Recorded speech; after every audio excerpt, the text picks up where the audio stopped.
Robo Sapiens, la mutation symbiotique de l'humanité, quand Darwin rencontre Isaac Asimov. L'humanité a glissé presque à son insu de l'ère de l'Homo sapiens à celle des Robo Sapiens. Il ne s'agit pas d'une intuition poétique ou d'une prophétie de science-fiction. C'est une réalité phénoménologique et technique qu'il convient d'analyser avec rigueur. Nous vivons l'instant critique d'une rupture évolutive sans précédent. Alors que l'histoire de l'humanité s'est longtemps écrite à travers la maîtrise d'outils extérieurs, nous avons franchi les seuils de l'incorporation cognitive. Ici, nous explorons la transition de l'Homo sapiens, définie par son autonomie biologique, vers les robots sapiens, une entité hybride dont la pensée et la structure neuronale sont désormais indissociables des algorithmes. Il ne s'agit plus de savoir si nous utilisons l'intelligence artificielle, mais de comprendre comment elle nous a reconstruits. Entre darwinisme technologique et symbiose asimovienne, nous vous proposons une analyse de la mutation silencieuse qui définit notre nouvelle condition humaine. L'invisibilité de la symbiose, les patients zéro du numérique.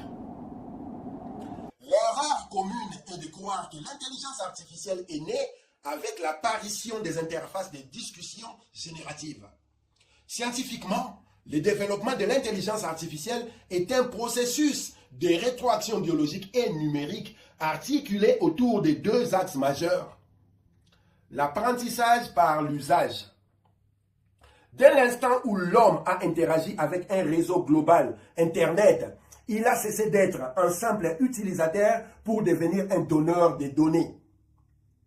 Chaque recherche Google, chaque clic et chaque appel a servi d'échantillon pour entraîner des algorithmes d'apprentissage automatique, leur permettant de stocker des informations massives pour un usage futur. La coévolution. Isaac Asimov avait anticipé que les robots ne seraient pas un simple outil, mais un miroir de nos structures logiques. Supposons que les ordinateurs soient développés au point qu'un jour ils deviennent intelligents. Peut-être plus intelligents que l'être humain. Un ordinateur vraiment intelligent, plus intelligent que l'être humain, est à mon avis supérieur à l'être humain et doit contrôler plus étroitement l'univers. Je ne vois là rien de criminel. Au cours des 3 milliards d'années, ou plus, qu'a duré l'évolution de la Terre, les organismes plus efficaces ont toujours remplacé les organismes moins adaptés. Nous ne nous indignons pas du fait que les mammifères ont hérité de la Terre à la mort des reptiles géants. Et nous tombons d'accord que le primate Homo sapiens est sans doute le plus prospère des mammifères. Alors, si nous l'admettons, il est juste que des espèces encore plus perfectionnées nous remplacent. Être plus perfectionné que l'homme, c'est être plus intelligent que lui. Ces espèces plus intelligentes auraient été créées par l'homme. Alors bravo, autant à notre crédit. En utilisant nos téléphones, nos ordinateurs, nous avons entraîné l'intelligence artificielle à prédire nos comportements, tandis qu'en retour, elle a modifié nos circuits neuronaux. Et ainsi, elle nous a adaptés à l'instantanéité numérique. Observation phénoménologique. Lorsque nous surfons sur les réseaux sociaux, nous sommes surpris par des publicités ciblant notre envie intrinsèque.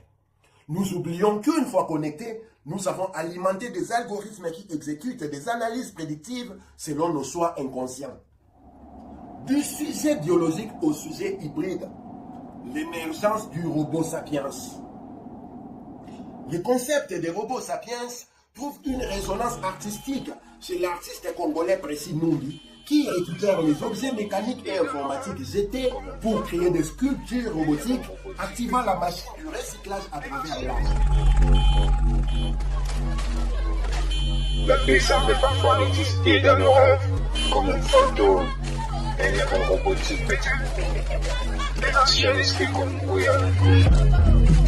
oh, Congo, génération de souffrances ici qui vivent sans fin et la demain. Aucun jour, au nom du servant, enfin, exécutant et la communauté déracinée ici.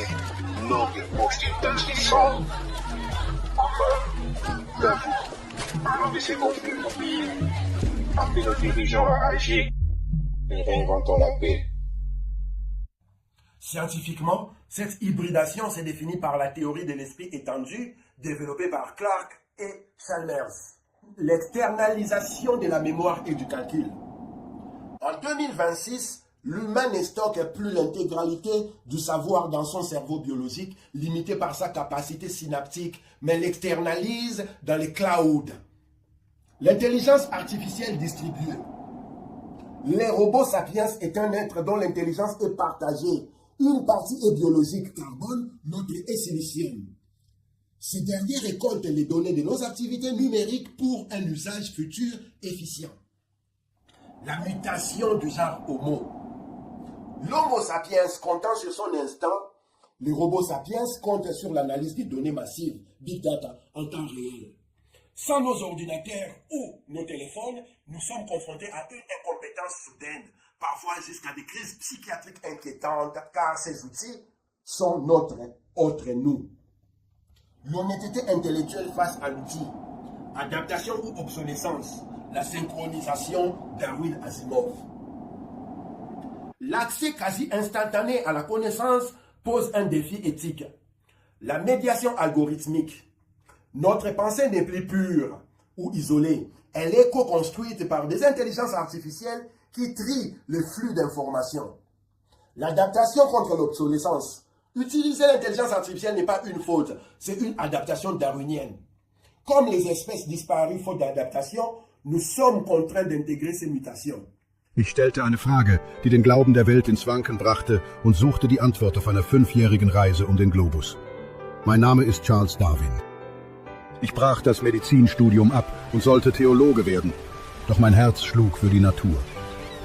Mit 22 bestieg ich die HMS Beagle, eine Reise, die alles veränderte. Wir kartierten Küsten, sammelten Gesteine, Tiere und Pflanzen. Besonders die Galapagos-Inseln ließen mich staunen. Finken, die sich von Insel zu Insel unterschieden, Schildkröten mit jeweils eigener Panzerform. Warum sah die gleiche Art an jedem Ort ein wenig anders aus? Zurück in England begann das eigentliche Abenteuer. Jahre des Nachdenkens, Sammelns, Zweifelns. Im Jahr 1859 wagte ich den Schritt und veröffentlichte On the Origin of Species. Den Gedanken, dass Arten nicht unveränderlich sind, sondern sich durch natürliche Selektion entwickeln. Meine Theorie stellte die Schöpfungsgeschichte in Frage, entfachte hitzige Debatten und legte den Grundstein der modernen Biologie. Heute gilt sie als eines der mächtigsten Konzepte der Wissenschaft. Doch damals war sie ein Erdbeben für Kirche und Gesellschaft. L'illusion de l'autosuffisance. La faute réside dans l'appropriation d'une autorité sur des éléments que notre cerveau est incapable de stocker seul. Les robots sapiens honnêtes reconnaissent sa dépendance à l'outil tout en gardant un contrôle critique. Le conservatisme est une résistance biologique à l'évolution. L'histoire des sciences montre que le refus de nouveaux paradigmes conduit à l'isolement écologique ou à la disparition. S'accrocher à une intelligence strictement confinée à la boîte crânienne est une posture romantique aujourd'hui, mais scientifiquement intenable en 2026. Nous sommes à la croisée de la biologie de l'évolution et de la vision asimovienne. L'intelligence artificielle est le prolongement de notre pensée. Refuser cette réalité, c'est exister sans bras dans un monde en accélération où l'usage de ses membres est impératif. Try 500 years from now. What kind of planet do you see? One of two, depending on what happens by the year 2000. If by the year 2000 we have not solved the problems that face us today, then I would say 500 years we'll see a world containing a technological civilization in ruins, in which there will be a relatively small number of human beings sort of surviving, and with New York City as the most magnificent ruin in the history of the human race. And the other? If we succeed in solving our problems today, then 500 years now we can well be living in a kind of utopia, a world with a relatively small population, carefully husbanding their resources, with a working colony on the moon and perhaps on Mars, reaching out to the entire solar system, taking advantage of advances in technology we now can't even imagine, living under conditions which, when they look back on the present, they will be horrified and wonder how we could have survived. Science fiction writers are scouts sent out by mankind to survey the future and to come back and say, that way lie quicksands. This looks pretty good if we can get over a hill, and so on. We don't predict not deliberately. Sometimes we hit on something that actually comes to pass. I've done that myself, but that's largely accidental. The main thing we do is just see if we can illuminate the human condition under a particular system of thinking. That is, suppose we lived in a society other than our own. Now, it's just another version of literature, in other words. Good literature, all of it, is supposed to illuminate the human condition.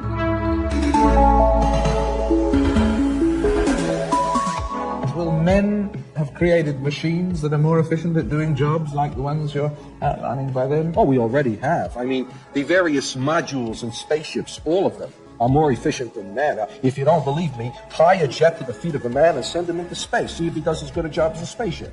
Our machines beat man in their What you're really asking is, can we build a machine that's as good or better than a man in every respect? In creative area? Yes. And I think that just as soon as we manufacture an artificial or synthetic brain that is as complicated as man's, we will have one that can do everything a man can do.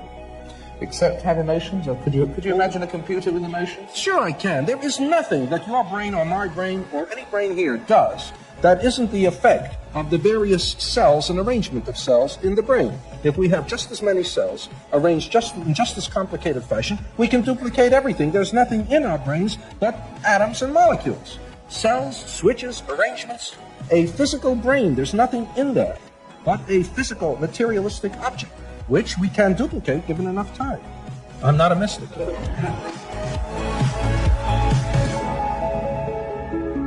If the next president asked you to draft his inaugural address and said, Dr. Asimov, make sure I say the one thing you think I must convince the American people that they should pay attention to, what would it be?